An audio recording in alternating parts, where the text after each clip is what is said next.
நம பார்வதி பதையே ஹர ஹர மகாதேவா.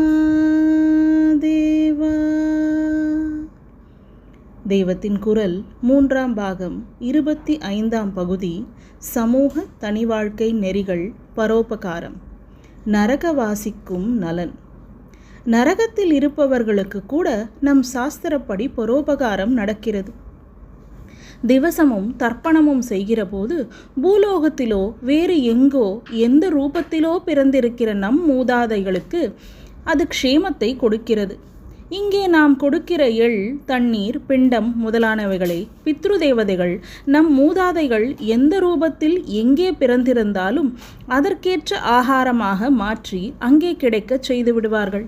நம் நாட்டு ரூபாயை வெளிதேச கரன்சியாக எக்ஸ்சேஞ்ச் பேங்க் இருக்கிற மாதிரி பித்ரு தேவதைகள் இப்படி ஆகாரத்தை மாற்றி கொடுக்கிறார்கள். இந்த தேசாச்சாரம் ஜனங்களின் இரத்தத்தில் அடியோடு வற்றி போய்விடாததால் இன்னமும் அநேகமாக எல்லோரும் ரொம்ப சுருக்கமாவது பித்ரு காரியங்கள், திவசம், தர்ப்பணம் முதலியவற்றை செய்து வருகிறார்கள். ஆனால் ஸ்ரத்தை தான் போய்விட்டது. பித்ரு காரியங்களுக்கு சிரார்த்தம் என்ற பெயர் இருப்பதே அதற்கு ஸ்ரத்தை முக்கியம் என்பதால்தான். ஸ்ரத்தை இருந்தால் இப்படி சுருக்கமாகவும் குறுக்கியும் சிரார்த்த காலம் தப்பியும் பண்ணுவது போலில்லாமல் யதோக்தமாக புஷ்கலமாக நடக்கும். பலனும் பிரத்யக்ஷமாக தெரியும்.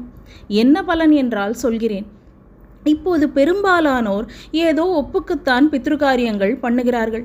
பாக்கி இருப்பவர்களோ மேலும் துணிந்து சூப்பர்ஸ்டிஷன் என்று இவற்றை அடியோடு நிறுத்தி இருக்கிறார்கள். இதன் விபரீத பலன் எனக்குத்தான் தெரியும்.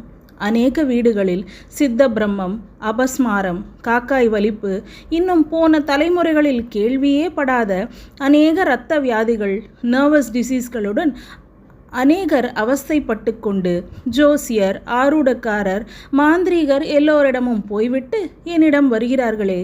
இந்த கஷ்டங்களுக்கு பெரும்பாலும் காரணம் பித்ரு காரியங்களை விட்டுவிட்டதுதான். மாதா பிதாக்கள் உயிர் போன பின் அவர்களுக்காக மக்கள் செய்யாதது மக்களை தாக்கும் என்று புரிந்து கொள்ள வேண்டும். அப்பாவும் அம்மாவும் மற்ற வம்ச முதல்வர்களும் எங்கேயாவது கோபித்து கொண்டு சபிப்பார்களா என்று கேட்கக்கூடாது. பித்ருக்கள் சபிக்காமல் இருக்கலாம். ஆனால் பித்ரு தேவதைகள் இருக்கிறார்களே, அவர்கள் இந்த பின் தலைமுறையினர் தங்கள் மூலமாக முன்னோர்களுக்கு எள்ளோ தண்ணீரோ அன்னமோ அளிக்கவில்லையே என்பதை பார்த்து சபித்து விடுவார்கள்.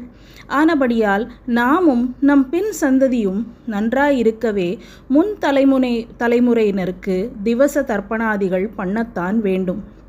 அதாவது இங்கே பரோபகாரத்தோடு ஸ்வய உபகாரமும் சேருகிறது. செத்துப்போன உடனேயே எல்லோரும் மறுபடி இந்த பூலோகத்திலேயே பிறந்து விடுவதில்லை.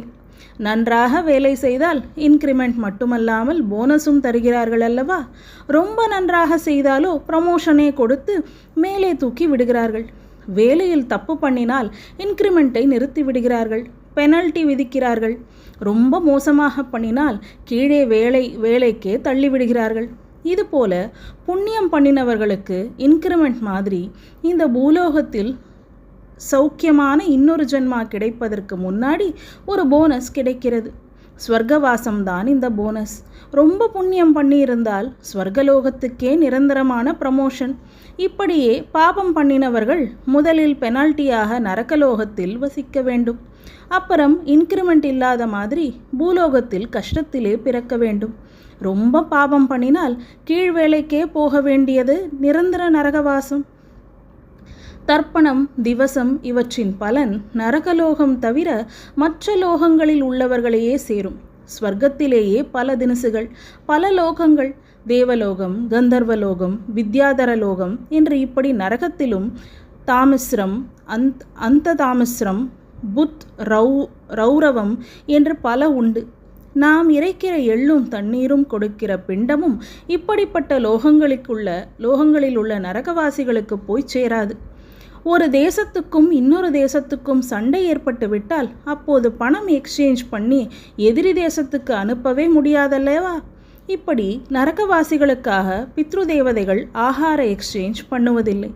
இப்படிப்பட்ட நரகவாசிகளான மகா பாபிகளிடமும் நம்முடைய ரிஷிகளுக்கு மனசு உருகி அவர்களுக்கும் க்ஷேமம் உண்டாவதற்காக மந்திரபூர்வமாக சில வஸ்துக்களை கொடுக்க சொல்லி ஏற்பாடு பண்ணியிருக்கிறார்கள். சுத்தமான வஸ்துக்களை அவர்களுக்கு நாம் சேர்க்க முடியாது. ஆனால் சில அசுத்த வஸ்துக்களே அவர்களுடைய மகா கஷ்ட நிலையில் ஆகாரமாக அவர்களுக்கு கிடைக்கலாம் என்று பகவான் வைத்திருக்கிறான். நாம் வேஷ்டியை பிழிகிற அழுக்கு ஜலம், குளிக்கிற போது நம் சிகை வழியாக வருகிற ஜலம், இவையெல்லாம் நரகத்தில் உள்ளவர்களுக்கு ஆகாரமாக மாறி அவர்களுடைய மகா கஷ்டத்தில் கொஞ்சம் கொஞ்சம் சுகம் தருகின்றன. அவர்களை உத்தேசித்து நாம் அன்பான பாவனையோடு துணியை பிழிந்தால், குடிமி ஜலத்தை பிழிந்தால் இந்த பலன் அவர்களுக்கு கிடைக்கும். மந்திரமும் சொல்லி இந்த காரியங்களை செய்ய அதிகாரம் பெற்றவர்கள் அப்படியே செய்ய வேண்டும். சாப்பிட்டு முடிந்த பின் எச்சில் கை ஜலத்தை இலைக்கு வலது பக்கத்திலேயே மந்திரம் சொல்லிவிட்டால் அது நரகங்களிலேயே ரொம்ப கொடூரமாக ரௌரவத்தில் எத்தனையோ கோடி வருஷங்களாக இருப்பவர்களின் தாகத்தை தீர்க்க உதவுகிறது. ஆந்திரர்கள் உத்தராபோஜனத்துக்கு பின் இதை தவறாமல் பண்ணுகிறார்கள். இப்படி எச்சிலையும் அழுக்கு ஜலத்தையும் ஒருவருக்கு தருவதா என்று நினைக்க வேண்டாம். நரகவாசத்தில் அவர்கள் இருக்கிற ஸ்திதியில் இதுவேதான் அவர்களுக்கு பிடித்தமானதாக இருக்கும். நம் லோகத்திலேயே வராகத்தை பார்க்கவில்லையா? கரப்பான் பூச்சி முதலானவை அழுக்குகளையே தின்னவில்லையா? நாம் பண்ணும் பாபத்தை எல்லாம் எத்தனையோ கருணையோடு மன்னிக்கும் பகவான் இப்படி ஒருவரை ரௌரவத்தில் போட்டு வதைக்கிறான் என்றால் அவர்கள் செய்திருக்கிற பாபம் ரொம்பவும் பயங்கரமாயிருந்திருக்க வேண்டும். அப்படிப்பட்டவர்களுக்கும் கூட தாகம் தீரட்டும், தாபம் தணியட்டும் என்று நினைத்து அதற்கான வழியை சொல்கிறது நம் தர்மசாஸ்திரம். பௌத்த மதம், கிறிஸ்துவ மதம் மாதிரி நம் மதத்தில் ஜீவகாருண்யத்துக்கு முக்கியம் தரவில்லை என்று தப்பாக நினைக்கிறவர்கள் இதையெல்லாம் கவனிக்க வேண்டும். நம பார்வதி பதையே. ஹர ஹர மகாதேவா.